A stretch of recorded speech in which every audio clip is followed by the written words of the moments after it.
what you can't hide. Do unto others as you want others to do to you. And my people are coming for you. Did you know? Did you know? Did you know? Did you know? Did you know?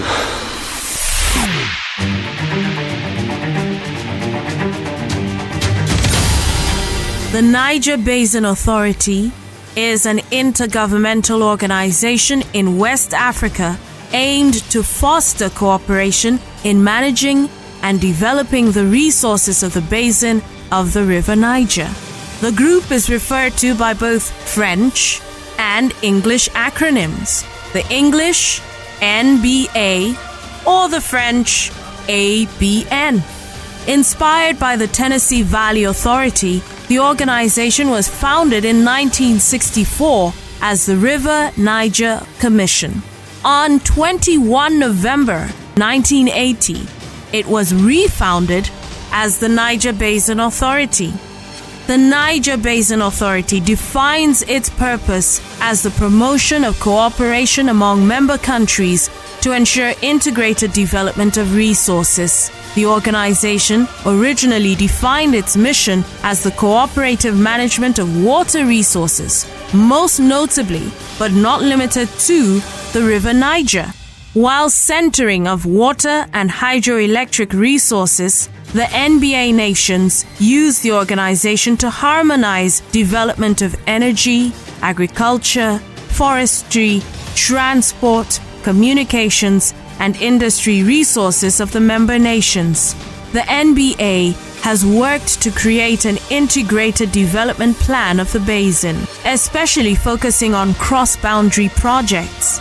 The NBA itself has been ceded no sovereign power over resources or management, and therefore all regulation must be imposed by individual sovereign governments. While not the original focus of the NBA, environmental protection from the threats of desertification, deforestation, and pollution of the rivers by agriculture and industry have become a major theme of their work.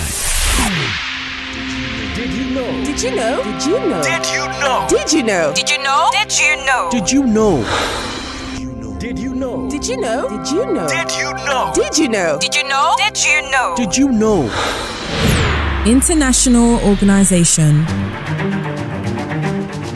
OPEC. The Organization of the Petroleum Exporting Countries, OPEC, is a permanent intergovernmental organization currently consisting of 12 oil-producing and exporting countries spread across 3 continents, America, Asia, and Africa. The members are Algeria, Angola, Ecuador, the Islamic Republic of Iran, Iraq, Kuwait, Libya, Nigeria, Qatar, Saudi Arabia, United Arab Emirates. Reach out. Be informed. Stay connected to the world. Be ahead. Go for the original story. Go for 99.3 Nigeria Info. Nigeria, I'm listening. This is Morning Crossfire on 99.3 Nigeria Info. This is 99.3 Nigeria Info, and you are listening to the Morning Crossfire on your number one news, talk and sports station. And today we're talking climate change and the future of Nigeria. Scientists are saying we're probably close to the end of the world. If we don't take it seriously, things might happen pretty fast, and the world might not be able to withstand climate crisis.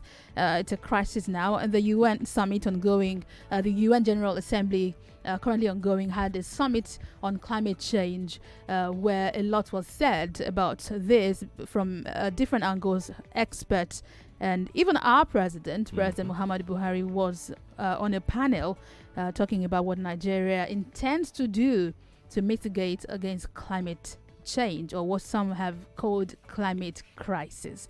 You're welcome to the show. I am Wemimo Adewuni. And I am Sheriff Quadry. The discussion actually is very important, just in case you're thinking, why climate change? What is our business with climate change? Well, you know our business right now. By the time we start, the intention is just to make sure that you understand where Nigeria stands, where you stand, what you stand to lose, what you stand to gain if you are pro-climate change. If you're anti-climate change, you stand to lose. Every discussion will be tabled on the table this morning, so all of us can have some informed conversation on the topic of climate change today. Rotimi Sankore is in the studio with us. Rotimi, good morning to you once again. Morning. And we are also trying to reach out to Philip Jakpo of the Friends of the Earth International, who is currently in New York attending this summit on climate change. He'll be telling us more. Now, global warming and climate change refer to an increase in average global temperatures. And research conducted by various world organizations admit that natural events and human activities are believed to be contributing to an increase in average global temperatures. So, global warming is an increase in average temperature of Earth, near surface, air, and oceans. And this increase has been on since the mid-20th century and is projected to continue. Now, available evidence shows us that climate change and global warming's biting effect will be felt more by developing countries, especially those in Africa, due to their low level of coping capabilities. This implies that Nigeria is also going to be grossly affected since we fall into the category of developing countries, right? Now, research also shows that Nigeria is already being plagued with diverse ecological problems which have been directly linked with the ongoing climate change. While some scientists also observe erratic pattern of weather elements in Nigeria.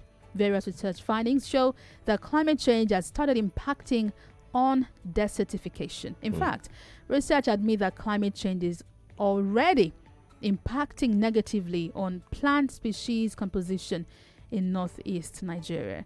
Speaking at the ongoing UN General Assembly Summit on Climate Change, the UN Secretary General Antonio Guterres made a statement about how climate change affects the whole world. Listen to this. Make no mistake, when we see those images, we are not just seeing damage. We are seeing the future if we do not act now. Dear friends, someone asked me the other day, doesn't all of this make you despair? My answer was a clear and resounding no. I am hopeful. And I am hopeful because of you. This is not a climate talk summit. We have had enough talk. This is not a climate negotiating summit because we don't negotiate with nature.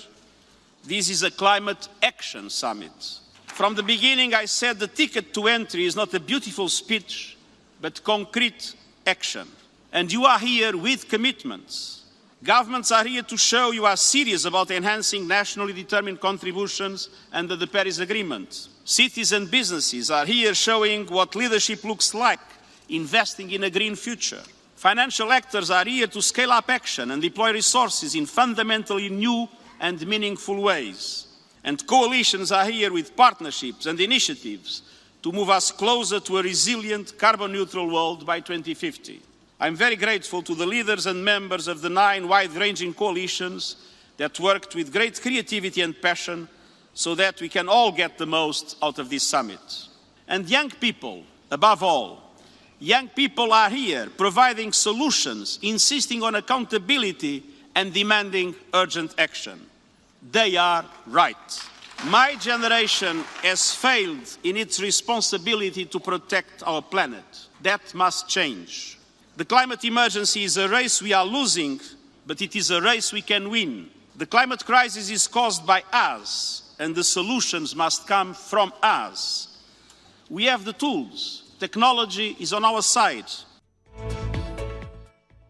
Antonio Guterres, the UN Secretary General, at the opening of that summit, and he says it's not time to talk, it's time to take action. It's not negotiation, it's action. Action. President Muhammadu Buhari was also there and highlighted what Nigeria would be doing or has been doing to also mitigate against the effects of climate change. The looming danger of climate change. On climate change, Nigeria stands resolutely with the international community in observing agreed carbon emission targets, which I signed in 2015. We have since issued 2 sovereign grade bonds and have added an additional 1 million hectares of forested land, taking our total forest coverage to 6.7% through collective national effort. As we advocate and strive for inclusion within our societies, we must also ensure inclusion prevails in our collective action as members of international community. That is why we support the expansion of the Security Council to reflect the diversity and dynamics of the 21st century. President Muhammadu Buhari speaking at the summit. Also, young people have been pushing for climate action, and there have been worldwide protests by students, many in their teens, who have demanded that world leaders take action. One of them was also at the summit, gave such a statement. I put this video up on my Twitter handle. If you've been following the summit, you'd have seen this. This lady broke the table. Greta Thunberg is her name, and this is what she said. My message is that we'll be watching you. This is all wrong. I shouldn't be up here. I should be back in school on the other side of the ocean. Yet you all come to us young people for hope. How dare you? You have stolen my dreams and my childhood with your empty words. And yet I'm one of the lucky ones. People are suffering. People are dying. Entire ecosystems are collapsing. We are in the beginning of a mass extinction, and all you can talk about is money and fairy tales of eternal economic growth. How dare you? For more than 30 years, the science has been crystal clear. How dare you continue to look away and come here saying that you're doing enough when the politics and solutions needed are still nowhere in sight? You say you hear us and that you understand the urgency. But no matter how sad and angry I am, I do not want to believe that. Because if you really understood the situation and still kept on failing to act, then you would be evil, and that I refuse to believe. The popular idea of cutting our emissions in half in 10 years only gives us a 50% chance of staying below 1.5 degrees and the risk of setting off irreversible chain reactions beyond human control. Well, how dare you? Such a very strong statement from a 16-year-old, and herself and some other teenagers have sued countries in the world for not honoring the agreement, the Paris Agreement on climate action. Nigeria also has joined Africa in what is the Green Great Wall Initiative. This initiative is meant to build trees across a particular line across Africa to protect the ozone layer. Right. Rotimi, Sankore, you've been following this summit also. Greta kind of, the young lady, she's a young lady to be admired. Right. You know, for sure. Somebody was making a cynical comment yesterday that if she was Nigerian, she would have been flogged properly for challenging consistent authority. Flogged, really? No, what the person was trying to underline was how underdeveloped we are in relation to children being aware of their rights and their future. And what's going on around them. Especially a girl child. You see, so I love people like Greta and Malala because what they've done, is to demonstrate that when girls and young women understand issues, they can champion those issues as effectively as any boy or man. Right. And I think she's, Greta in particular has just been outstanding. Together with some other teenagers. Yes, and when you consider that English is not her first language, she's Swede, so she learns in her native language.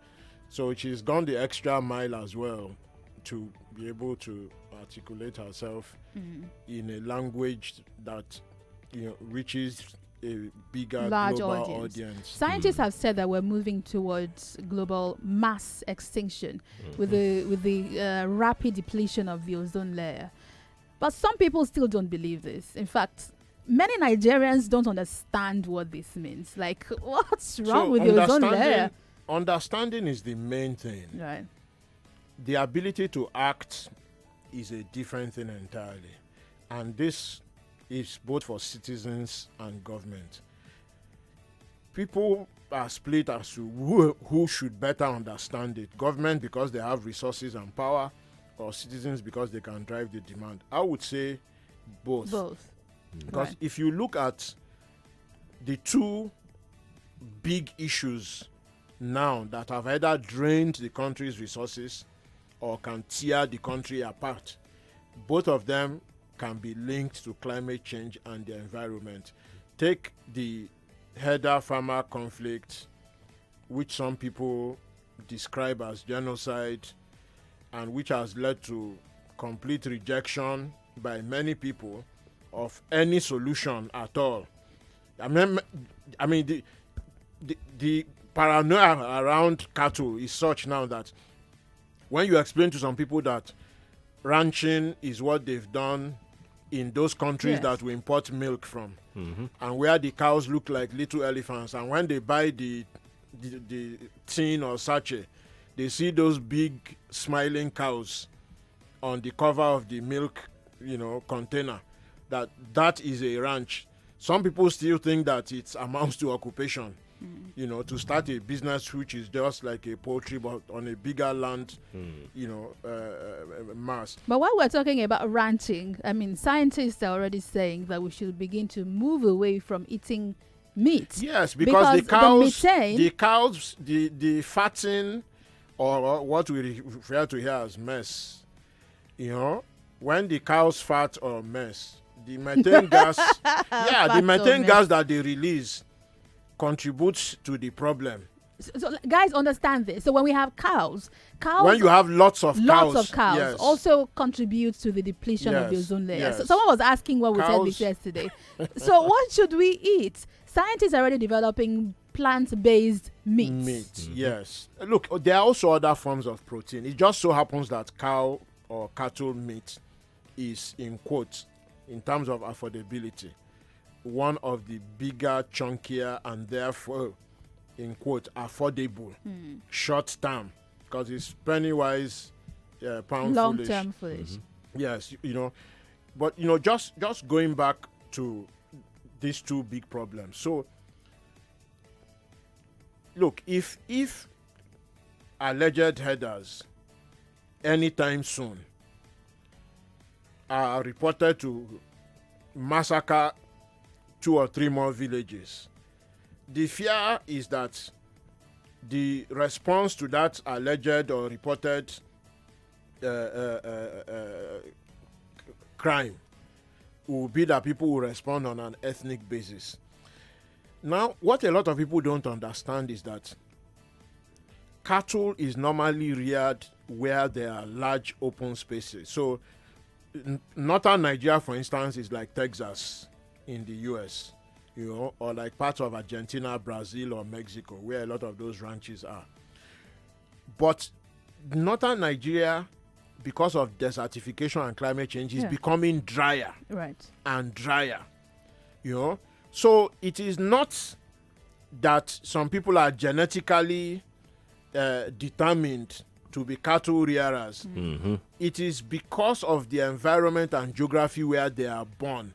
It's just like some people suggesting that some people are genetically determined to be fishermen or women. If they were not born around riverine areas, they will not be fishing. You can't rear cattle in the creeks or in the Niger Delta. The same way you can't fish in those kind of semi-savanna areas.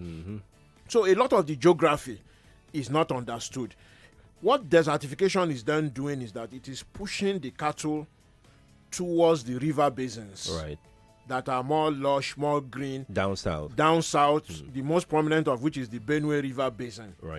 Now, because the government has not anticipated and acted at federal and state levels to avert what the conflict that is inevitable when those cattle start marching through people's farms and the farmers defend their land, and the herders attack the farmers.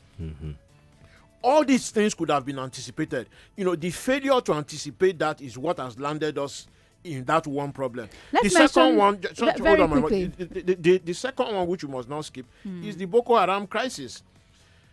The collapse of the Lake Chad accelerated the growth of Boko Haram by giving them millions of potential recruits and cover, because all those communities built around fishing and farming collapsed completely, and tens of thousands of young people then became vulnerable. Not to mention, of course, forced child marriage and all the multiple children that come from polygamy and everything. And marrying too It's early. important to put in the context. However, there is information coming out in the last few days that the Lake Chad in the last decade or so has not actually been shrinking as quickly as people thought. That it shrank rapidly for some time, for the previous 2 or 3 decades. Then more recently stopped shrinking, and that a lot of the water is under grass and shrubs, and the satellite imagery is not picking up. Thank you to one of our listeners that actually sent me some of the data from a well-respected magazine. Thank you so much. Okay, now let's talk about one of the things the president mentioned at this summit. One of the things is tree planting. That's one of the ways we can actually help our environment. He said his administration would mobilize Nigerian youth towards planting 25 million trees to enhance Nigeria's carbon sink. Lagos also has a tree planting day. Right. It's a ceremony that happens once a year. Although I don't know where those trees are right now. Well, it takes quite some time for trees to grow. Yeah, but where are they? No, but even quite the some planting now. Where are they? Will. So look, the president made very laudable commitments, but let's just look at, he said the government would develop a more robust sectorial action plan. Hasn't When? been done. He said in the water sector, Nigeria will issue a green bond for irrigation and construct multiple purpose dams for power, irrigation, water supply. Well, this is a systemic problem. The Water Resources Ministry is one of the most useless, incompetent, and corrupt at both federal and state levels. Money is allocated to those ministries every year, Right. and people don't see anything. In fact, it was for yesterday. the multiple uses of water. It was yesterday I realized that we had a national agency for the Great Green Wall. So this Great Green Wall initiative, in fact, there is a director general who was appointed last year. So we actually have these agencies. Question is, what are they doing? The president also claimed that his administration has introduced climate smart agricultural practices to unlock 74 million tons of carbon dioxide per annum through relevant technologies, advocacies, and best practices. He also said that about 1 million hectares of land will be set aside for forest cultivation. They want to just plant trees. Let me give you one more. I think this is the most interesting thing I heard yesterday. I heard him say, the country is presently diversifying its energy sources from dependence on gas-powered system to hydro, solar, wind, biomass, and nuclear sources. And I went, hello? It hasn't reached the retail level yet. Where? It hasn't reached. The president is well-intentioned. It hasn't reached the retail level yet. Now, let's step back a bit. Most times, the job of the president is to state the intention. The government will. The government should. The government can. That is one job of the president. The second job of the president is to follow through and call on the ministers, ministries, parastatals responsible. So, guys, I want to see the plan. The president is not going to develop the plan himself. No, he wouldn't. That's why he has ministers. He's got a cabinet. Yes.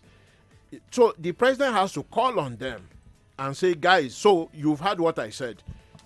Show me the plan. Cost it. Tell me who is responsible. Over what timeline? If this doesn't happen by X time, who is responsible? Shouldn't we even have made these arrangements before he went there? Yes, we should have. And that's why he said will. But he has said it. So what we now need is for the ministers, and there's a cluster of ministers: Niger Delta, water resources, Greek, environment, and so forth like that. There is a cluster of ministries at federal and state level that need to deliver. Okay, let's go on a break, Rotimi. When we come back, Desmond Majekodumi will be joining us. He's an environmental activist, and he'll be telling you some more about how you are affecting the planet. Yes, you are. You are also a cause of climate crisis. We'll talk about what you can do to also mitigate against depleting the ozone layer. That will be after the break. Rotimi Sankore is also still here with us. I am Wemimo Adewuni. And I am Sheriff Quadry. We'll be back shortly. More talk, news, and sports after this.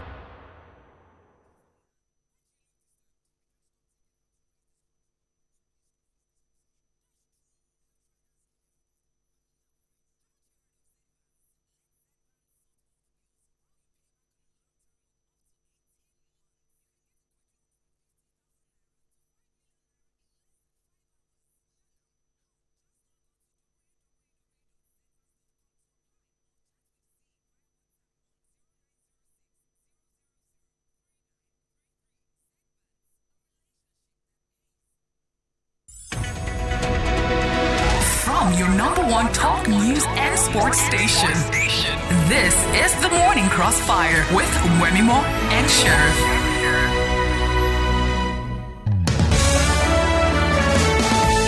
You are welcome back. It's the Morning Crossfire on 99.3 Nigeria Info. And today we're talking about climate change and the future of Nigeria. That's right. Where's the world going? Scientists have raised alarm over the years and at the ongoing UN General Assembly Summit on Climate Change. Discussions have been ongoing about mass extinction if we don't pay attention to the effect of climate change, and these are things caused by humans. According to scientists, we are destroying our planet. It sounds like a movie, but it is the truth. You should read up on this. We are destroying the planet that we live in. If we destroy the planet Earth, where do we move to? Nowhere. We have Desmond Majekodumi joining us via the phone. He's an environmental activist. Good morning, sir. Thanks for joining us. Good morning to you. Pleasure to be on air with you guys. Welcome. Now, you've been following this summit, I'm sure, and a lot of conversations have gone on with President Muhammadu Buhari also making statements about what Nigeria will do in terms of shifting from dependence on gas-powered systems to hydro, solar, and so on. Also, there's a great Green Wall initiative. We've been trying to find out how much Nigeria has done in terms of that. Lagos State also has a tree planting day. Do you think generally that the government is doing enough? In fact, number one, do we understand what climate crisis is in the real sense of it, beyond the paper talk? Do we truly understand what's going on? And how bad is it really? Yeah, well, that's a very good question that you put there. It's not just we in government in Nigeria don't really understand the gravity and enormity of the problem, but one man who certainly does is the Secretary General of the United Nations. And that's why he called this specific conference just before the United Nations General Assembly. Climate Action, he called it. Yes. It took place on Monday. And if you listen to his opening statement... We played this during the show just now. Yes. If you listen to it carefully and study what this man has said, you will realize that this is an enormous problem. You can't become Secretary General of the United Nations if you're a fool. Mumu, no, they take that job. Somebody like me, I couldn't even be the Secretary to the Secretary General. Okay? You are no Mumu, sir. Well, I don't claim to be, but also I just want to establish the fact that it's only the best of the best. The most intelligent of humanity can have those sort of jobs. Right. And those sort of people don't speak lightly. Right. He's saying that it is the worst problem humanity has ever faced. And he's basing this on reports of scientists that have been studying this for the last 30 years. And then the little girl, Greta, I hope you play her. Yes, we did. Greta Thunberg broke the table at that summit. Totally shattered. Absolutely. Yes. Yeah, she said, "How dare you? How dare you?" That phrase is going to ring in our heads for a long time. How dare you? It better, because how would you feel if your child was inside your house and then you set fire to your house? Your child will scream out the window, "How dare you do this to me?" So, it's a great problem. Do you think Nigerians understand the role that they play in climate change, adverse climate change? Do you think we, as Nigerians, we understand what it means to play a role in all of this? A few of them, yeah. A few are picking up on it now. In all fairness, we do have a few people, even in governance. For instance, in Lagos State, the current Commissioner for Environment, he is very, very savvy. Tunji Bello. He was there under Fashola as the Environment Commissioner at that time. Okay. And, we actually came into a bit of confrontation because I released a documentary saying Nigeria under attack, which showed the worst-case scenario, which is Lekki and also your studio underwater. And they didn't like that. They thought I was trying to sabotage their plans, but they did their investigation. At the end of the day, they started doing a yearly environmental program. And it went very well. No, Tunji understands, and there's a few others. In the Federal Ministry of Environment, there's a few others, but there's not enough support. It's an emergency. You can't just be, having your house on fire and then you're bringing a few buckets of water. That brings us to deliberate government policy at the national and federal. The president said quite a lot of things, at the UNGA yesterday. 19-minute speech. And you would think that if we're that serious, if we've been that serious about climate change, we should be seeing them. Activities. We should be seeing evidence of government's effort, both at the federal and state level. Would you say we've done enough, or we're doing enough? No, not nearly enough. Not nearly at all. It's a huge emergency. However, those statements that he made were very encouraging. I was very, very happy to hear them. And if we can now follow up, the tree planting particularly is extremely important. 25 million. Yeah, well, it's important. I mean, we need to go far more than that. It's that serious. There's actually a trillion tree global initiative that's on now, and the scientists have assessed that unless the planet Earth can actually have 1 trillion trees planted over the next decade or so, we won't be able to solve this problem. Because, you see, it's not just the carbon emissions. Right. That's bad enough, but they are triggering off other emissions that are coming naturally. When the forest dies back, that releases carbon. Right. When the permafrost melts, it releases methane. So, it was a step in the right direction, but we all need to step up. It's no good just saying, government. What are we as individuals doing? Are we really doing what we're supposed to be doing? What can we individuals, what can we do? Thank you very much. Well, every action, it starts with a thought. And the first thing we need to do is to understand our designated responsibility on this earth. Luckily, in Nigeria, we're all religious. I mean, 95% of Nigerians do believe in a God as a supreme entity. And we study his scriptures. And it's very clear in the scriptures. In the Holy Bible, it's very, very, very clear that we, human beings, are actually stewards of creation. In the Holy Quran, Khalifa is a similar terminology. And we have to understand that. We are supposed to care for this creation, not destroy it, especially as it is made for our children. We've only borrowed it. We're going to hand it back to them. So that's the first thing. We've got to get that mindset that, okay, what I'm doing, is it going to impact negatively on the environment? Is it going to impact negatively on my brother and sister and child who I'm supposed to love? And then we now can say, okay, the practical things.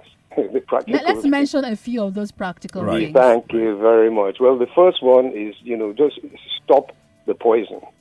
Stop the poison. Would any of you there stay in your studio if I brought a better past my neighbor generator set inside there? No. What of Rotimi Sankore? He's here listening to you.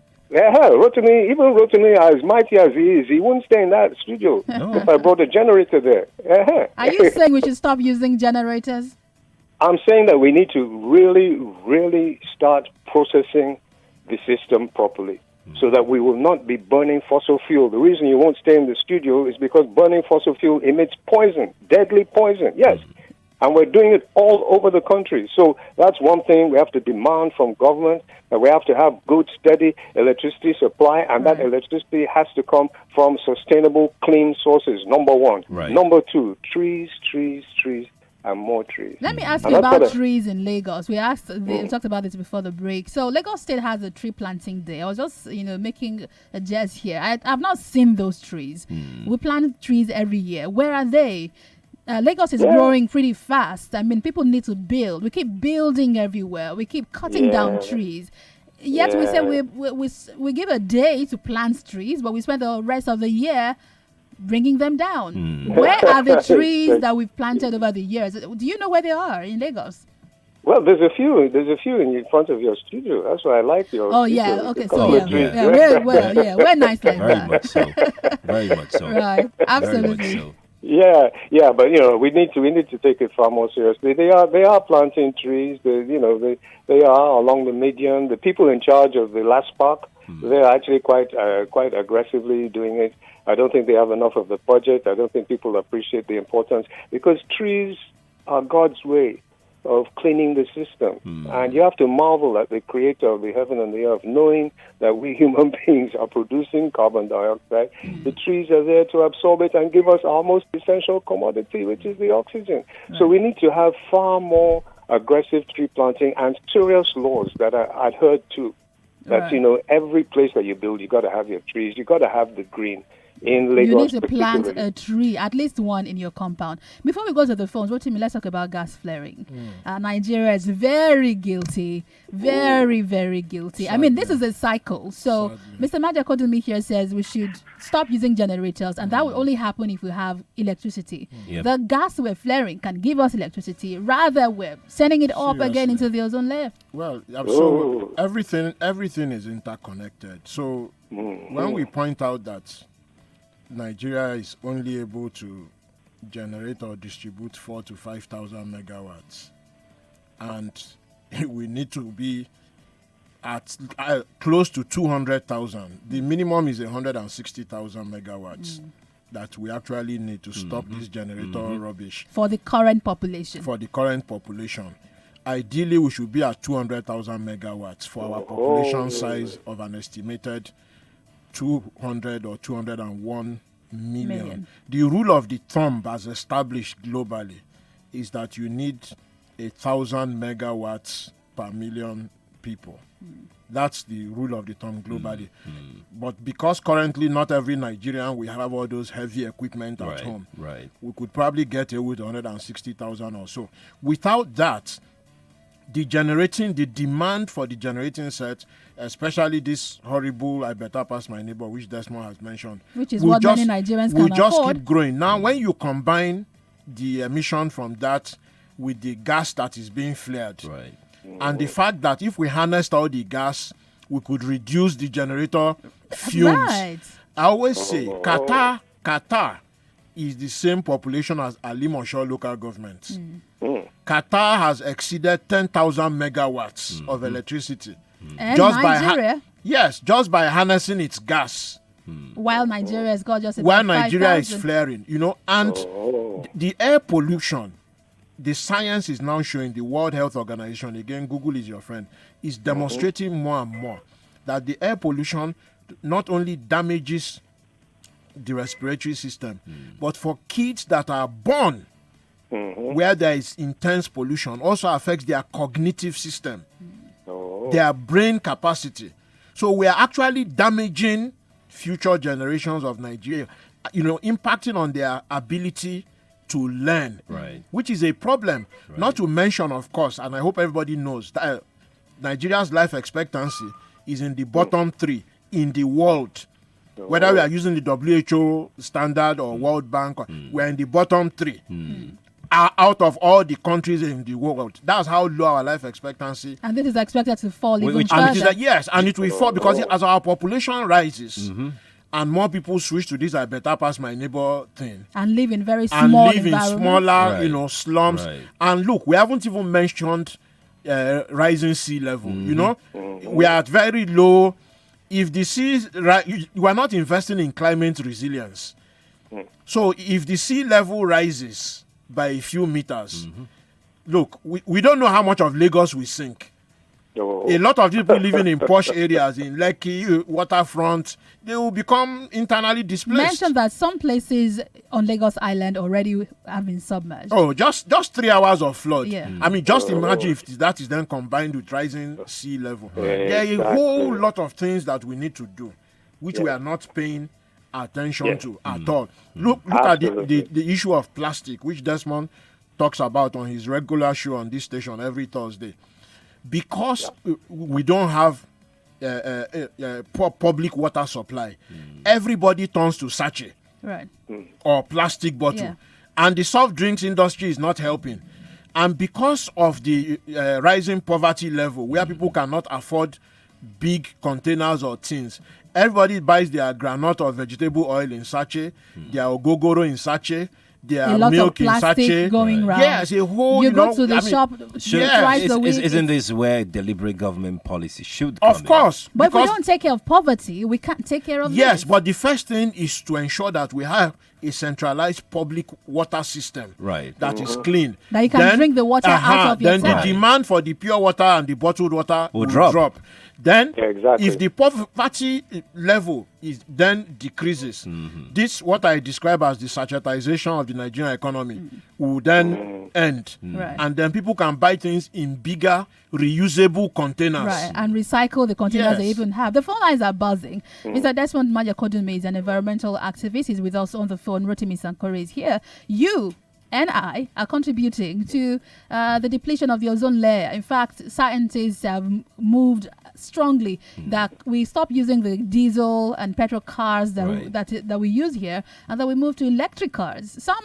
A senator in Nigeria also raised this at the Senate, and his thoughts were no crushed. lights to power the car. No lights. So, I mean, why do you charge electric cars? Let's give you the phone numbers, Nigeria. You can join us now. Call us on 01-277-0993, 01-277-1993, 01-277-2993, and 01-277-3993. This is Nigeria Info. We are listening.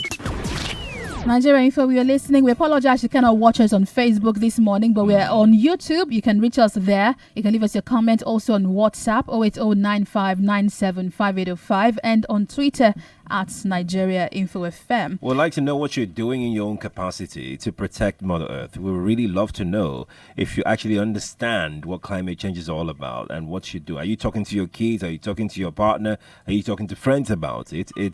We are in a serious situation. This is not at the risk of sounding as an alarmist. It is that serious. I mean, you should be alarmed, actually. You actually should be alarmed. Ferdinand is here from Akoka. Ferdinand, good morning. Yeah, good morning. Good morning, Ferdinand. Yeah, good morning, Rotimi, Sankore, and all our guests. Morning. Yeah, sharply, I think I have to make it say it that there should be an extension of this program where people can be, seriously express themselves, because we are under pressure when we call to express our contribution. We are working on that. Thank you. Okay, but let me go to the issue. Let me make a very big question. That question has never been answered. Between the government and the people, the government that has the resources and supposed to educate the people, then who's supposed to know more about this climate change more than each other? The people who have no education, no knowledge. It takes me some time to know what is climate change.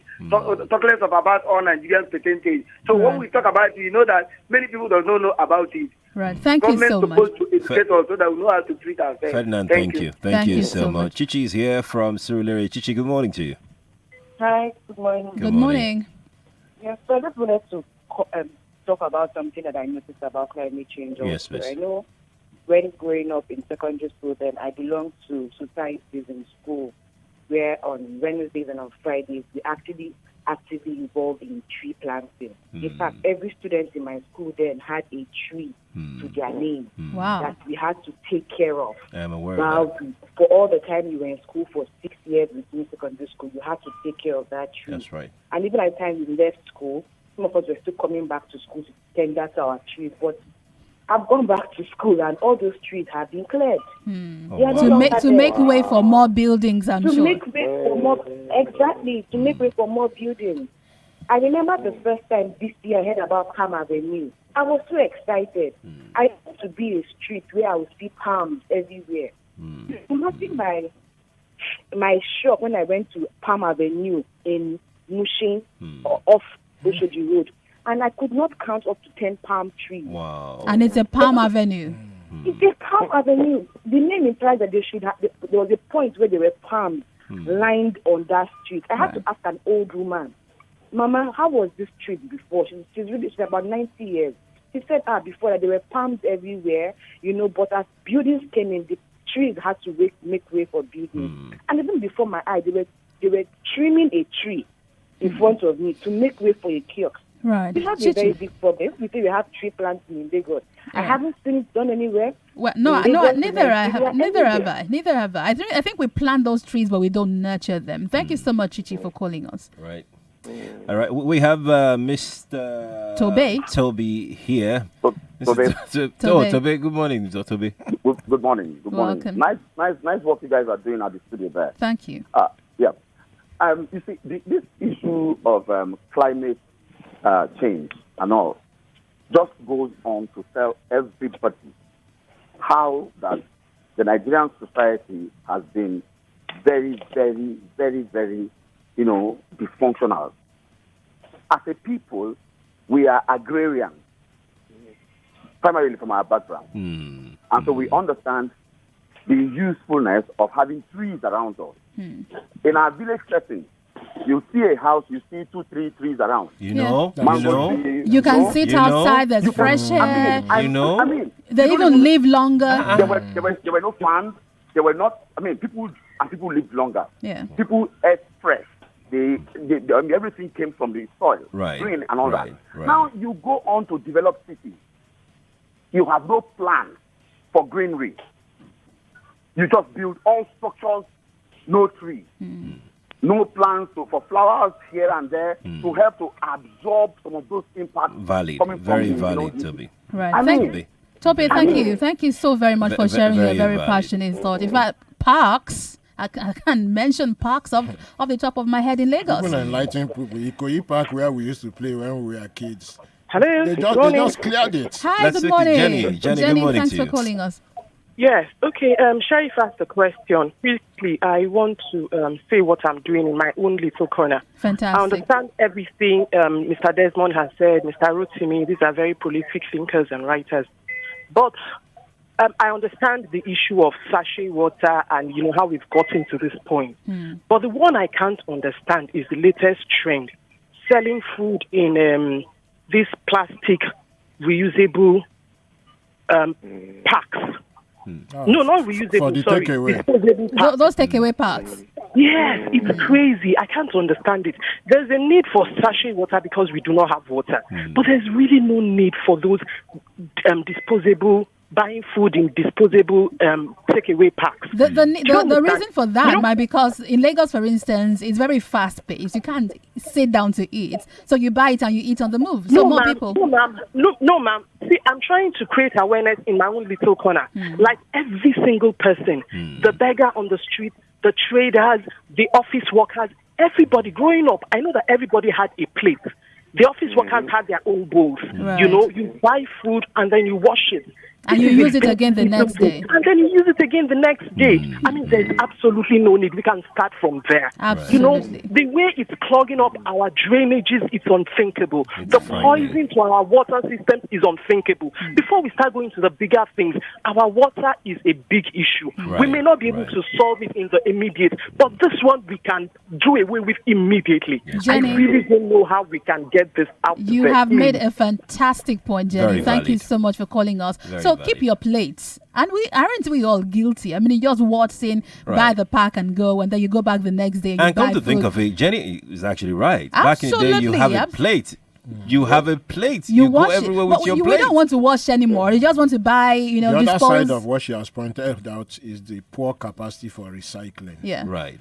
Because in the more developed countries, even when these things are used at a much smaller scale, there is a clear policy and process on for recycling. Absolutely. I mean, you can't throw it away. In Europe, you throw plastic into a normal bin, the way most people will glare at you. Yeah, something must be wrong with you. As if you are insane. Yeah, because there is a big green... And they understand it. And let's speak with Emmanuel. Plastic. Hello. Hello, good morning. Good morning. Good morning. My name is Emmanuel from Badagry. Welcome. This concept is just about maintenance. If you understand. Maintenance.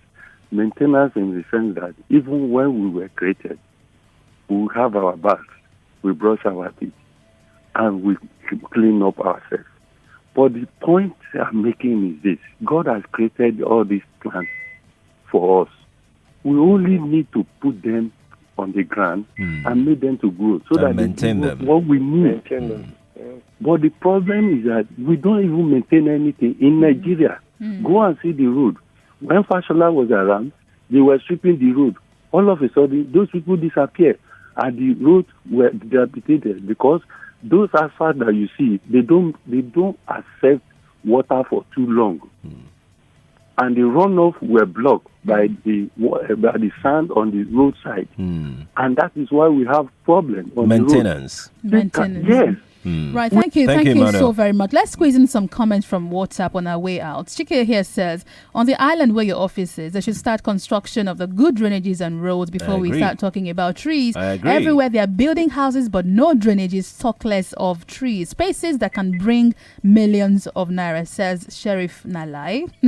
Abiodun says, good morning to you. Thank you. We also have a comment here from Jubilee from Egbeda. It says, from Lasso Road. It says, the whole of Lasso Road to Yanoba, there are trees in the middle and by the side of the road, but these trees end up being hideouts for criminals. It's good that there are trees there. We're glad. Mr. V from Surulere says, good morning, everyone. During the OUK government in Abia State, we planted ornamental trees in every family compound, but today I can hardly count how many of these trees are still standing. We need tree planting orientation and awareness. A final comment. You want to know how you can advertise? Please go over to our website and you can find the mail addresses to make your request. nigeriainfo.fm. Thank you.